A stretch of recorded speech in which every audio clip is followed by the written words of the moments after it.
Good morning, everyone. Welcome to another episode of Road Scouts. Today, we're going to travel the entirety of Skyway from the Pandacan entrance all the way to its exit at Alabang Viaduct. We're going to pass by several areas, and I'm going to show you the map in a bit. For those who are new to the channel, this channel is dedicated to showing you an uncut version of a trip from path A to path B. So during the playback period, we don't cut any parts of it unless it's traffic. So we aim to show you the entire path, show you the actual businesses, establishments, road surface that you will take along the way. To keep you entertained, we'll have conversations, driving tips, talks about, businesses, talks about wide-ranging topics. So I hope you enjoy the ride this time. So let's go. All right, we're going to start here at the Pandacan area. So mag-u-turn tayo doon. Tapos, after maybe 1 kilometer, may entrance na doon. Papasok ng Skyway. So papasok tayo dun sa Skyway, tapos dire-diretso na yun. So yung buong trip na to, makikita ninyo dadaan tayo sa Skyway.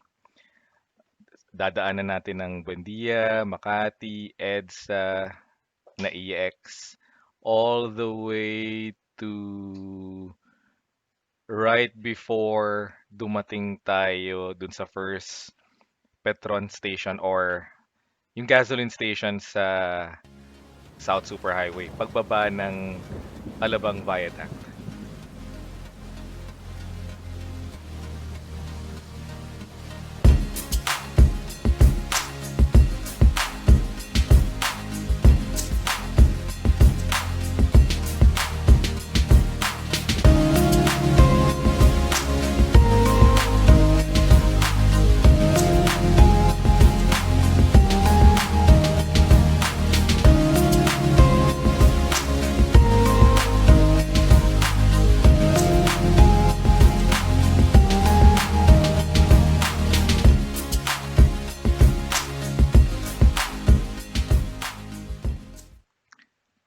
So for today, guys, I've elected to just show you the route and then talk along the way to have a more relaxed episode today.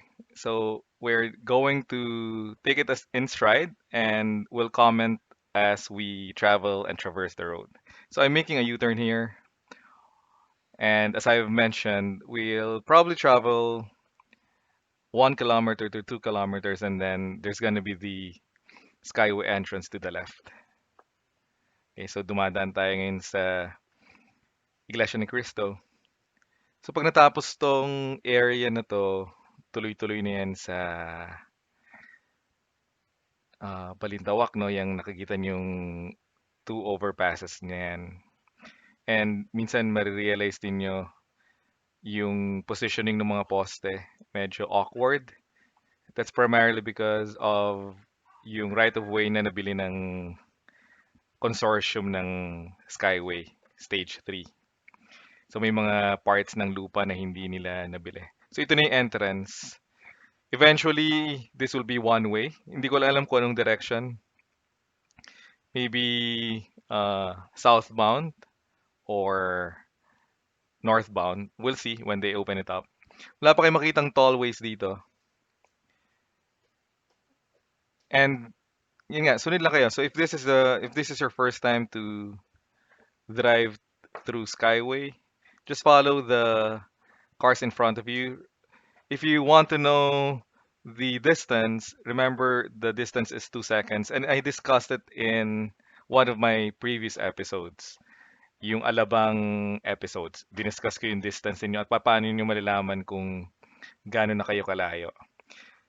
Now, if you're going to learn how to drive the first time, it's good to practice yung constant speed.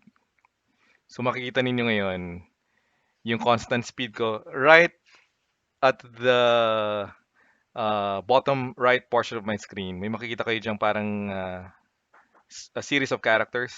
Diyan yung speed ko and makikita ninyo constant yan.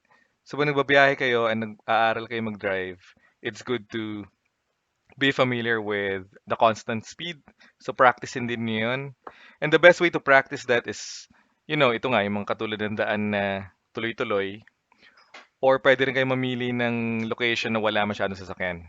So mamili lang kayo ng speed na gusto ninyo, 20 kilometers, 40 kilometers per hour, whatever is the speed that you're more comfortable with. Okay, so nandito na tayo sa dulo ng SLEX or sa baba niyan yung South Luzon Expressway and Quirino. So nag-left na tayo dito. We're now moving southbound. And fortunately, hindi available yung Waze natin, so hindi niyo makikita talaga kung nasang area na tayo. But I'll try to make it as accurate as possible. Okay? So I guess we're just going towards the San Andres intersection. Okay? So makikita nyo lang yan. 47 kilometers lang yan. So constant lang tayo. Okay, so let's hear some music while we enjoy this particular ride.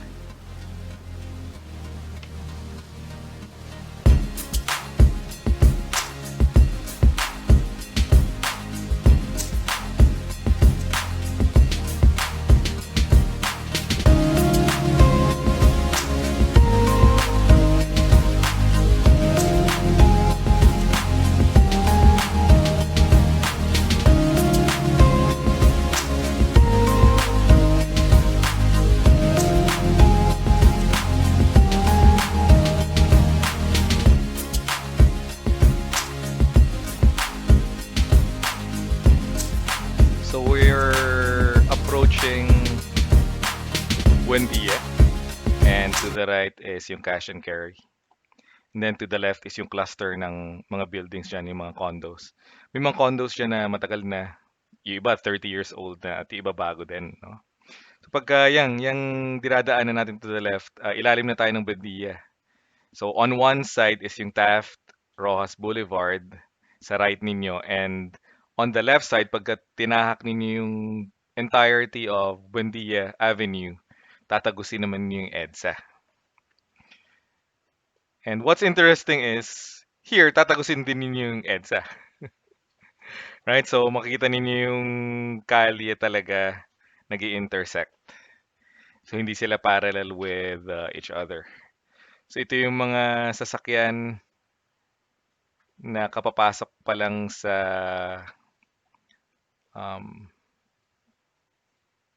Buendia. So, ito yung Pasay Road. So, Makati na tayo, guys. And upcoming is NAIX. So, just wait for it. And I'll be back in a few minutes.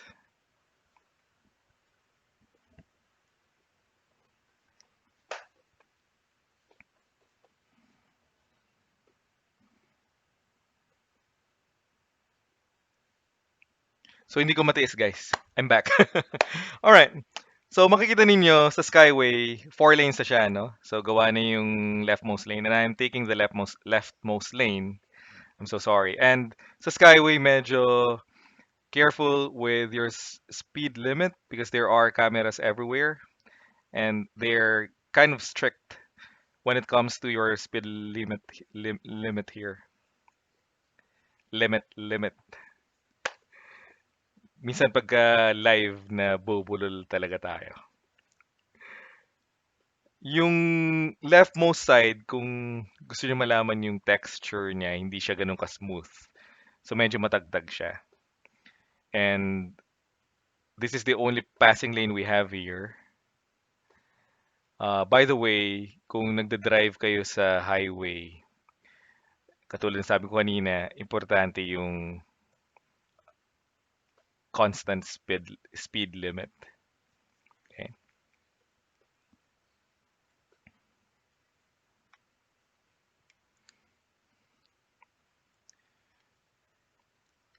Ito na, we're approaching Edsa.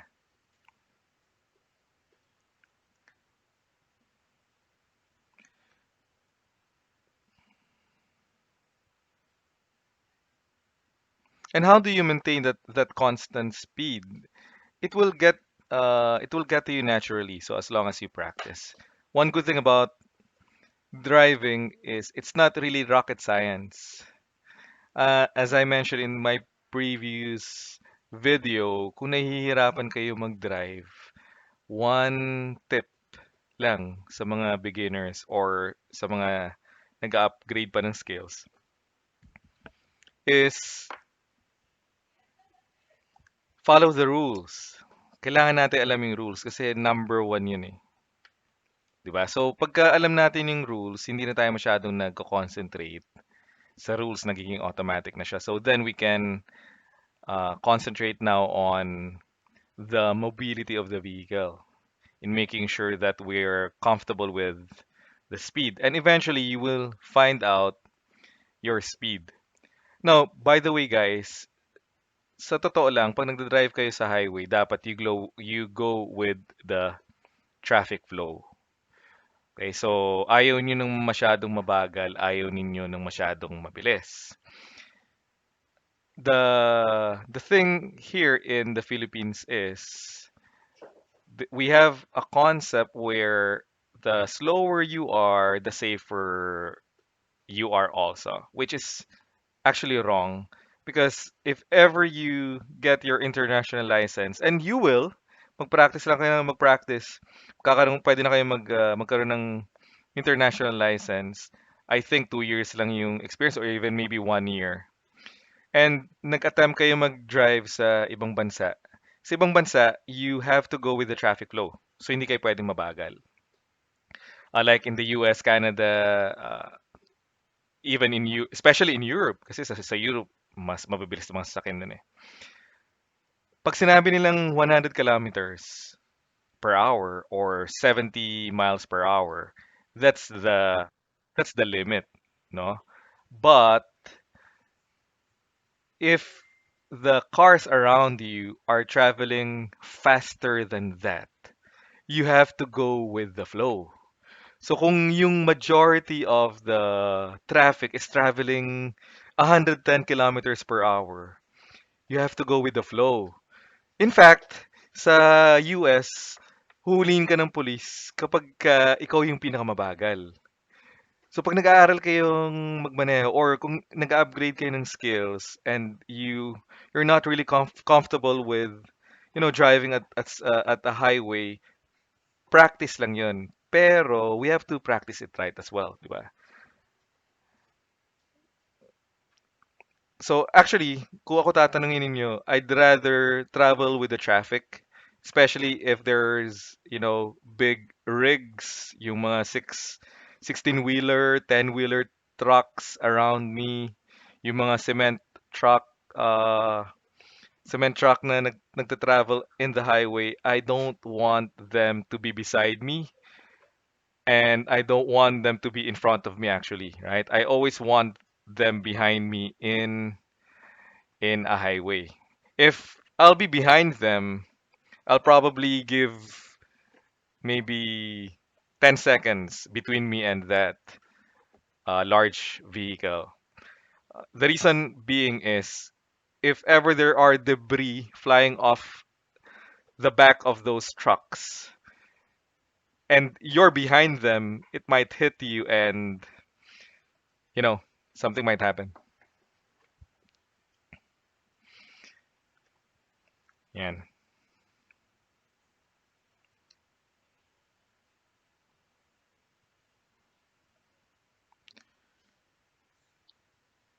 We're approaching Sucat, Parañaque. Basta mabilis lang ang biyahe ng Skyway. And people ask me, how come we have to keep the leftmost lane as an overtaking lane or passing lane when we're all traveling at the speed limit already? Well, one, because it's the law. Okay? So pag sinabi ng batas, lalo na sa daan, pag sinabi niya na hindi tayo pwedeng nasa right or mamalagi sa right, pag sinabi nilang hindi ka pwedeng mamalagi sa right, officially hindi nakalagay sa books sa Pilipinas eh. Pero sa US manuals or Canada manuals, there's a time limit that you can stay on the overtaking lane, or they call it the passing lane. Okay. So, one reason is, number one, batas yun. So, sa kalye, wala tayong mga opinion. Sa totoo lang. Pag sinabi ng batas na stop, stop yon. Pag sinabi ng batas na hindi tayo pwede sa left, except to overtake, that's the law. So, there is no buts and there's no opinion. We don't, the law does not care about our opinions, to be honest. Okay, so that's one. Kasi pag inisip niyo, pag sinabing no entry, di ba? Hindi naman natin i-questionin yun. Pwede ba natin sabihin na bakit hindi pwedeng pumasok dyan? Paano ko uuwi ako? Di ba? So susundin natin yun. Ikot tayo kung kinakailangan natin umikot. Di ba? So pag sinabing one way yun. Hindi natin i-questionin bakit one way yan? Di ba? Paano kung ma-traffic? So pag sinabing no parking, ibig sabihin no parking. So pag sinabi ng rules and regulations of the road that this is supposedly for overtaking lanes only, that's the only thing we need to know. Okay, but if you really want to know why, the second reason is there are drivers or vehicles that may be allowed to go over the speed limit sometimes. Yung mga official task, like yung mga police, ito na yung dating extension kasi dati sa hanggang Sucat lang siya eh. So papasok na tayo sa dating extension. Yun, yung mga balik tayo, yung mga police, mga emergency workers, yung mga doktor, di ba? So yung mga doktor na kinakailangan nilang tinawag sila sa hospital kasi may kinakailangan sila operahan or something.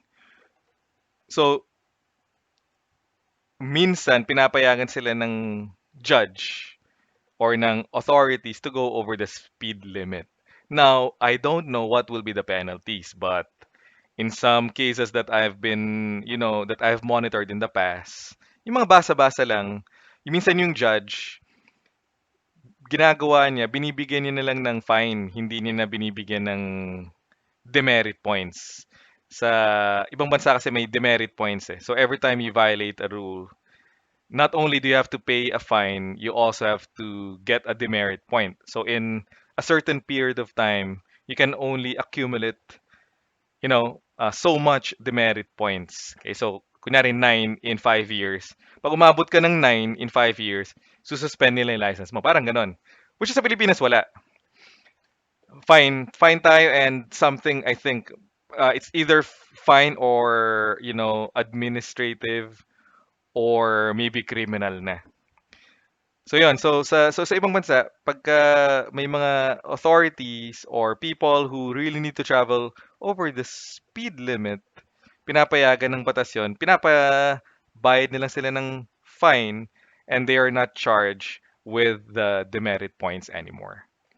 Okay, so that's the second reason why you have to keep the overtaking lane clear if there's no traffic. So pag merong traffic, ibig sabihin ng traffic yung mabagal, di ba katulad nito, yan. Number three reason is, ito yung pinaka-importante. Pag nagta-travel tayo sa highway, there's a chance that we might stall the vehicle. Engine failure, blow up of tires, leaking of fire, di ba? If you're going to stay on the left lane, the overtaking lane, and magstall yung vehicle mo, guys, saan mo siya ipapark? So, you have to think of that. Where do you park the vehicle when you suddenly need to stop in a highway? Diba? So, when all the emergency lanes are on the right. Kaya, kung nagpapatakbo tayo sa highway, we want to be on the right all the time. Ideally, no? So if there's no one in front of us, or if we're all traveling at the same speed, okay? mas maganda na nasa right tayo for our safety. Kasi kung kunyari bigla kayong nagkaroon ng tire blow up, yung mga kotse hindi siya masyadong ano eh, hindi siya masyadong nangyayari. Pero the moment you go SUV, vans, buses, okay, marami sa atin naka-SUV. Kapag pumutok yung gulong natin, we need to hug the wheel, right? The steering wheel, and try to get out of the way as soon as possible. And if we're traveling on the leftmost lane, ang dami nating dadaan ng lanes in order for us to get to the emergency lane. Paano kung wala tayong enough momentum? Paano kung hindi tayo umabot? So we might put ourselves the and other people's safety in jeopardy, right? So that's the reason. Besides, yung number one reason, which is yung batas. Pero dapat, sa totoo lang, yung batas, enough na yun. So pag sinabi na hindi tayo pwede doon, hindi talaga tayo pwede doon, di ba? So hindi na natin pa pwedeng questionin yun. Kasi isipin mo, ilan tayong mga drivers, tapos isa-isa sa atin nagka-question ng batas araw-araw. Mahirap yun. Okay? So, I'm approaching the Alabang Viaduct, which is where our session for today will end. And I will end this video just after the viaduct crossing kasi medyo traffic na, so I have to cut the playback, no? So for those who are new to the channel, make sure you click hit. Okay, sorry. For those who are new to the channel, one more time, second take. For those who are new to the channel, make sure you subscribe and click the notification bell. So, yung mga bumalik naman sa channel na to, I thank you for your time today. Our next episode will be coming up soon, and yeah, so we'll have our next conversation then there. Thank you very much, everyone. Have a good day, have a good weekend, and if it's a holiday today, have a good holiday. Thank you.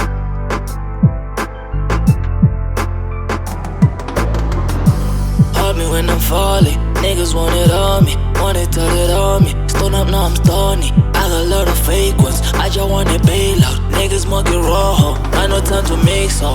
Business emotions, saw a lot of cautions. Try to dodge them bullets, why they keep on following me, I wanna cook it. For these 808s, give me some mollies, where the molly is. You can die for this necklace, living lawless, screaming God bless, drip is flawless. Yeah, man, you heard all them blouse, she wanna get my rock. Slip over, naked, she want me to hit it raw. She know I'm falling up blow, my soul lost, can pray for me. I mean, you heard all them blouse, she wanna get my rock.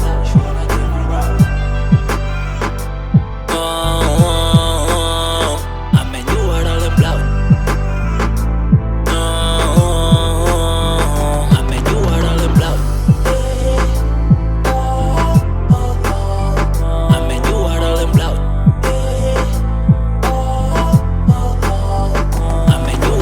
blouse. When I'm falling, niggas want it on me, want it, tell it on me. Stone up, now I'm stony. Hold me when I'm falling, niggas want it on me, want it, tell it on me. Stone up, now I'm stony. Hold me when I'm falling, niggas want it on me, want it, tell it on me. I pray to God you never feel it. All the empty promises that comes with empty bellies. I pray to God you never feel it. When I multiply this dollar like it's on my doses. I pray to God you never feel it. When I come around